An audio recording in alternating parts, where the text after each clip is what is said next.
welcome at PASC23 on stage. Here we discuss the mini-symposium, and here I am with Karthik, Kashinath, and Peter Dueben. So, can you tell us about your mini-symposium? Sure, yeah. I'm Karthik, and the mini-symposium was on the Nexus of AI and HPC in weather and climate modeling. It's a very exciting space right now with a lot of new machine learning models and work coming out, including at scale for various different problems in weather and climate. So this symposium, this mini-symposium brought together some of the leading academics and industry experts in this area. So after the discussions and the various presentations, what were the take-home messages? We basically have seen, I think, 3 of the leading groups who are building weather and climate models for machine learning. And it was kind of good to see basically how they compare against each other, so the different approaches that they take and the different advantages and disadvantages. And we also had another interesting talk that actually also went into like compression techniques, so basically also the idea of having global data now and compress it. And it's really, really great to see how basically the different machine learning techniques are now kind of evolving, and that the tools are actually also getting more closer and closer to what's really useful in the end towards operational predictions, for example. And I think that was also clearly in the discussion that there were a lot of people interested in well, what this actually means for the community and also the timescale where these developments are going. Anything to add? Yeah, sure.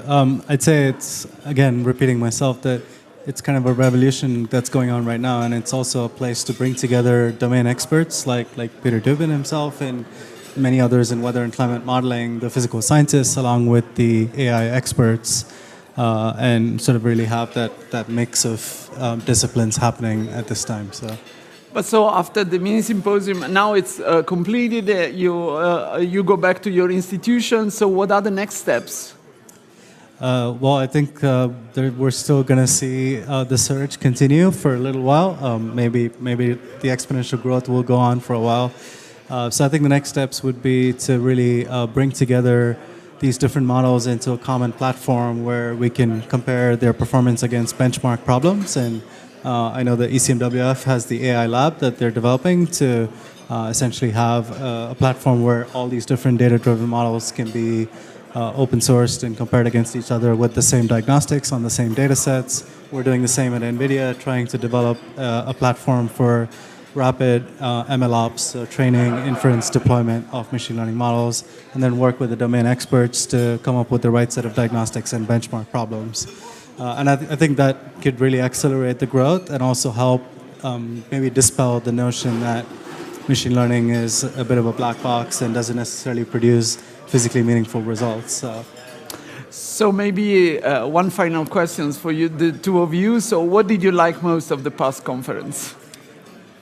Actually, I think the PASC conference is really a great, kind of has this great combination of not too many people, like not like 2,000 or something like this, but still actually like really all the important players are here, and you can really grab them, and you have a lot of the full day basically to talk to everyone. So I had so many different discussions during the 3 days. It's kind of fantastic, basically, to kind of have time for the individuals, basically. You still get the overview and not be overwhelmed by like a too big conference in principle.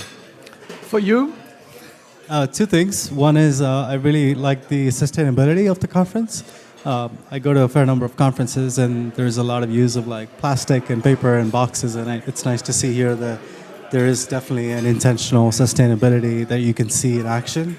The second, which is kind of on the lighter side, is I live in the US and don't come to Switzerland often.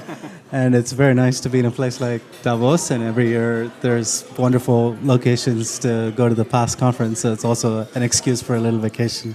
Thank you very much. And then I hope to see both of you next year. Thank you. Thank you.